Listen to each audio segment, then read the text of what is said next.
Hello, Aslam class. Welcome to your maths lesson today. It's the 4th of February 2021. And we're going to start off, as always, with our arithmetic questions. So I'm going to share the screen. So you can see your questions for today.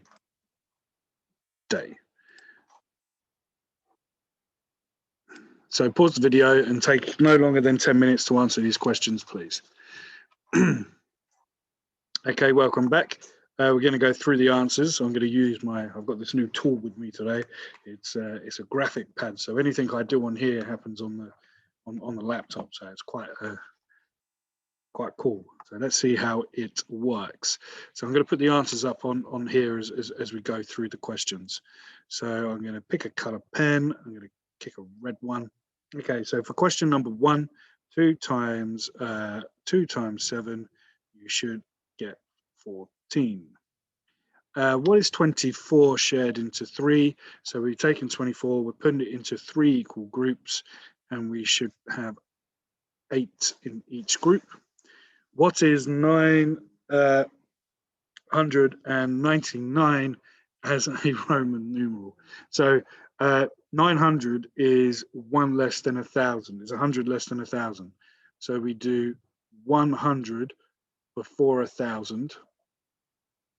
90 is 10 more than 100, and then 9 is 1 more than 10. So we get CM, XC, IX. What's the next number in this sequence? We've got 4, 7, 10, 13. It's going up in threes. So our next number is 16. And then for this one here, 4 times 9 is equal to 36.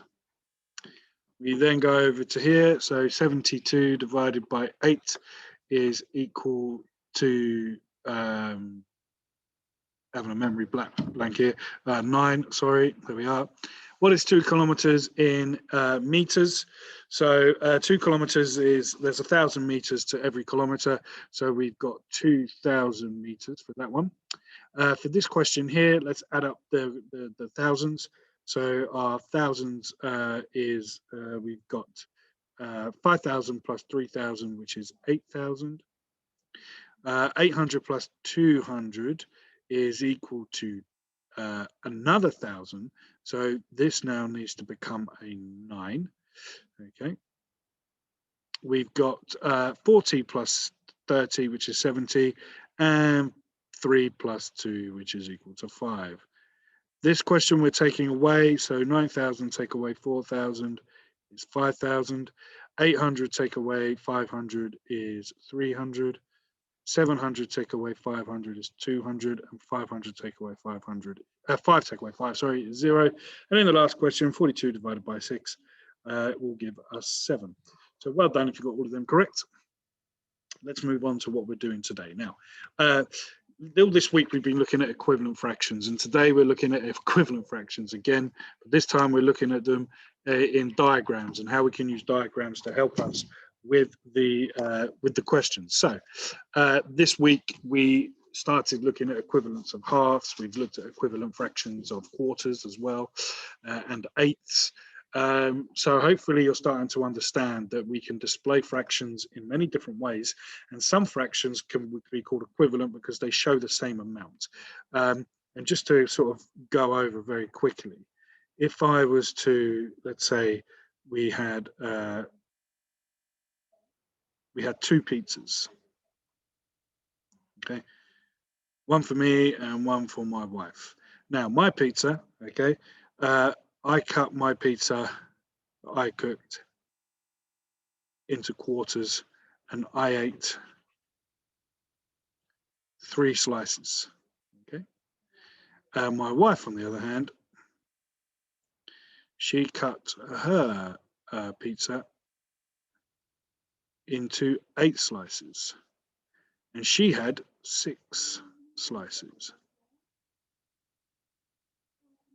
So of my pizza, I ate 3 slices out of 4, and my wife She ate 6 slices out of 8. So even though she had 8 slices and I only had 4, you can see that we've actually eaten the same amount. Okay, I just cut my pizza into 4 parts. She cut her pizza into 8 parts. I only had 3 slices of my 4, but she had 6 slices of her 8. So she has eaten exactly the same amount as me. We just expressed it differently because her pizza was cut into 8 slices and mine was cut into 4. So that's what equivalent fractions are basically, and this is how we can show equivalent fractions in diagrams. Pretty much just taught the lesson on the first picture. Right, let's move on. Quick recap. What is a shaded fraction? Okay, use the fraction rule to find 3 more fractions that are equivalent. Okay, so I think it's all been done for you there. Oh, whoops a daisy. So the shaded fraction here is actually a quarter. Okay, and then we need to find 3 more that are equivalent. Maybe we can look down here. Here we've got 1/2. That's 2 quarters. That's 3/6. That's 4/8. That's 5/10. Yeah, 8/16. Okay, you can just keep on. This table can go on forever. It will just get very big and very. The fraction amounts will get smaller. Anyway, let's continue on. So here we've got diagrams that can help us with fractions. So here we have 1/2 displayed here, and we know that it's a half because it's halfway across. Now, this part hasn't been cut up into anything yet, but we've just displayed that this is the half.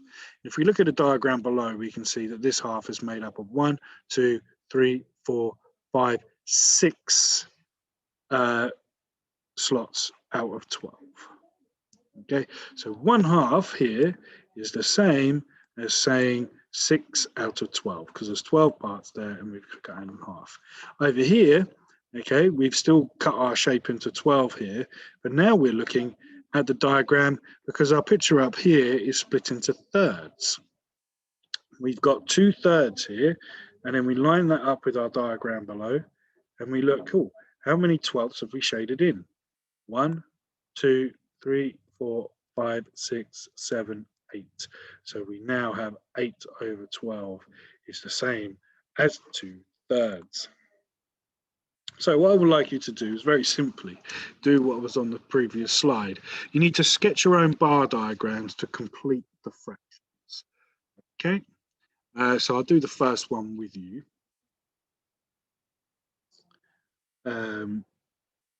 So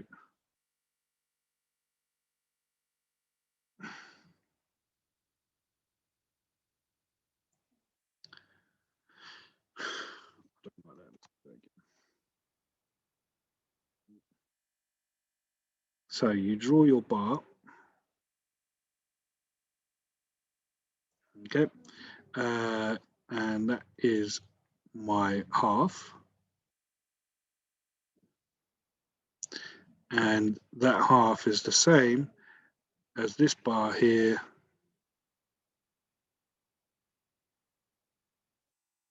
So 1, 2, 3, 4, 5, 6, and then I color in 3 lots of 6 there.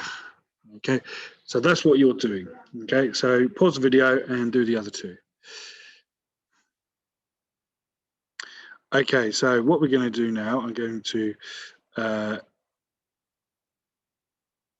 do the other 2. So hopefully you've done it. So this fraction here, we've cut our bar into 3. So we are shading in just 1 of the bars into 3. This one has been split into 12. So 1, 2, 3, 4, 3, 4.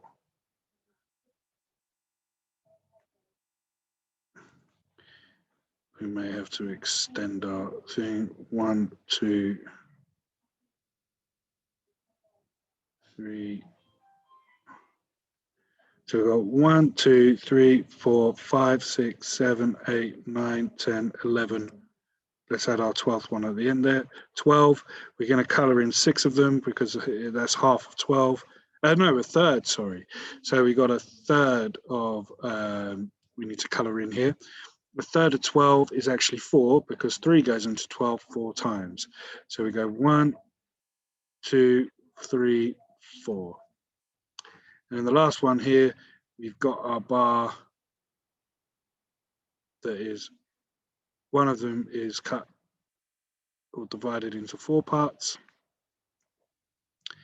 And the other bar, it helps if you do the bars the same size, is cut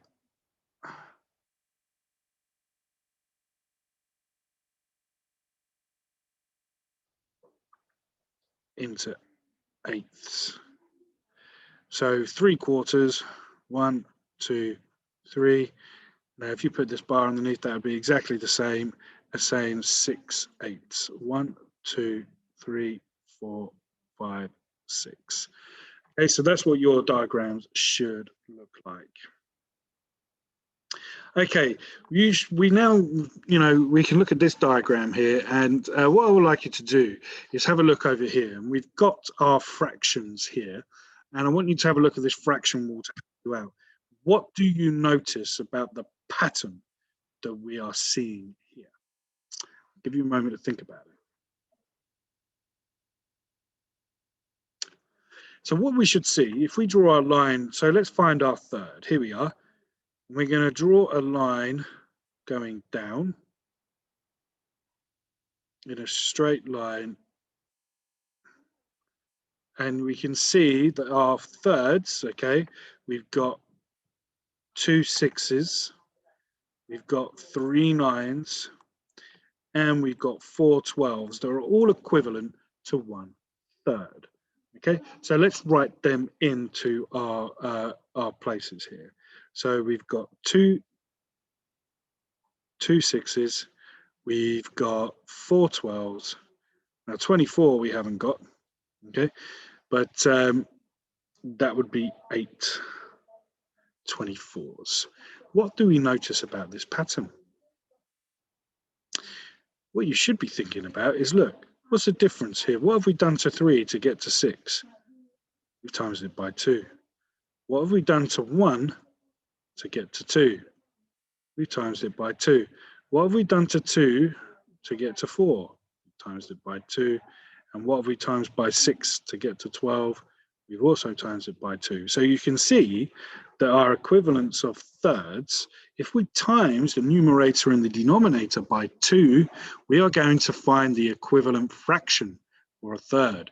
So if we times a third by 2, we get 2 6s. Now we can find the equivalent for 2 6s by multiplying by 2, and we get 4/12. So that's the pattern that you should notice. So what rule can you come up with for equivalent fractions?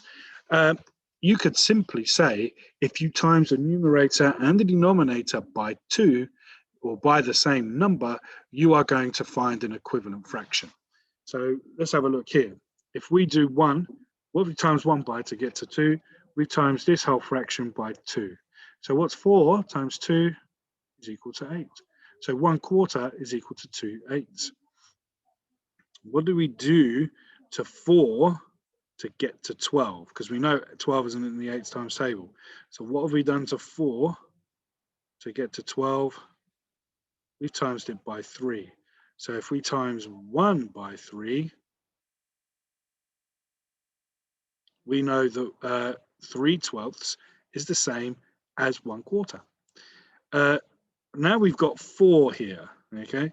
So we've multiplied our quarter here by 4, okay? So if we multiply that by 4, we need to multiply the bottom one by 4. So what's 4 times 4? It's 16. Okay, now we jump to 100. How many 4s go into 100? It's 25. So if we do 25 times 1, we get 25/100 is the same as 1/4, and we do the same here. There are 50 4s that go into 200, so we've got 50 there. So whatever you times the numerator by, if you times that number by the denominator as well, you're always going to find an equivalent fraction for that fraction. So let's do another one over here. Let's say I've got 3/7. Okay, if I multiply 3 by 2, what do I get? 6. And if I multiply 7 by 2, what do I get? 14. So 6/14 are equivalent to 3/7. So just a quick one to go through, true or false. 1/6 is the same as 2/12. If you want to, you can go back to this chart here. 1/6, here it is. We go down, is it the same as 2/12? Yes, it is. So that one is true. We're going to put a tick for true. If the denominator in a fraction increases from 4 to 8, we must add 4 to the numerator to keep the value the same. Is that true or false? So let's have a look. Here is our denominator of 8, okay? And do we have to add 4 to the numerator? No, we don't. We don't have to always add 4 to the numerator here, because we've got 1/4 here, and when we added, when this went to 8, it went up by 8, but the numerator didn't. So that's false. If the numerator in a fraction decreases from 20 to 10, we must divide the denominator by 2 also to keep the value the same. That is also correct. So we had our numerator as 20, we divided it by 2 to give us 10. We have to do the same to the denominator as well. Whatever you do to the top, you do to the bottom. And then are these statements true? 1821 is the same as 6/7. Yeah, we times this whole fraction by 3. So 6 times 3 is 18, and 7 times 3 is 21. And then over here, we've divided 9 by 3 to get to 3, but here we need to divide this number by 3, not just take away 6. So you cannot just take away. You need to, whatever you do to the top, you do to the bottom. So here we've divided by 3. So we need to divide this number by 3. So we should get 3/12. Okay, your independent work for today then. Have a look at the questions. You need to complete the equivalent fractions here. You can use diagrams to help you. Also, find 3 ways to make fractions equivalent. And then your final challenge, if you've got time, is to finish that word problem. Okay, I'm going to go through the questions now. So if you want to do these questions, pause the video and let's go through the answers. So equivalent fraction to 1/5. We've times 5 by 2 to give us 10. So we times the top number by 2, we get 2. Here we times the bottom number again by 2 to give us 10. So we need to times the top number by 2 to give us 8. Here we've times 3 by 2 to give us 6. So 10 times 2 is equal to 20. Here we've times 3 by 3 to give us 9. So 10 times 3 is equal to 30. Here we've got 6 and 3. We've divided this by 2. So 8 divided by 2 is 4. Here we've got 12 and we've divided it by 4 to give us 3. So 8 divided by 4 is equal to 2. Here we've got 8 and we've gone down to 2. So this way we've divided 8 by 4. So 12 divided by 4 is equal to 3. Here we've done 2 times 5 to give us 10. So what do we times by 5 to give us 25? We get 5. And here we times 1 by 4 to give us 4. So what do we times by 4 to give us 28? We get 7. Over here, we've got to find ways to make the equivalent fraction. So here we've got 2 and the numerator is 4. We've times this number by 2. So let's just put a round number in here. Let's do 2 6s. Okay, we times 2 by 2 to give 4. So let's times this number by 2 and we get 12. For this one, again, we times it by 4. Now this one, we times it by 4. So let's do 1/5. Okay, let's times 5 by 4 and we get 20. And here we've times 3 by 3 to give us 9. So let's put 2 in here. Okay, 2 times 3 is 6. So it could be any different numbers, but there we are. And the last challenge, Eva and Ron have a baguette each. The baguettes are the same size. Eva cuts her baguette into 8 equal pieces. She says 3 of my equal pieces are equal to 6 of Ava's. How many equal pieces has Ron cut his baguette into? So let's draw it out. So 1, 2, 3, 4, 5, 6, 7, 8. Okay, so there is Ava's baguette. Okay, let's colour in 6 of them. 1, 2, 3, 4, 5, 6. Because he's saying 3 of his pieces are equal to 6 of hers. Okay, now we need to find out how many he's cut his into. So we can say that Eva's has a fraction of 6 over 8. Okay, and now he's saying that 3 of his parts are equal to hers. So what have we done to 6 to get to 3? We divided it by 2. So what's 2 divided by 8 divided by 2? It's 4. So he has cut his pieces into 4. Right, so we stepped it up a little bit there, guys. So that one might be tricky. So make sure you post me any questions onto Teams if you need to. Right, I'm going to see you in the next video, guys. Good luck with all of that, and see you later. Bye.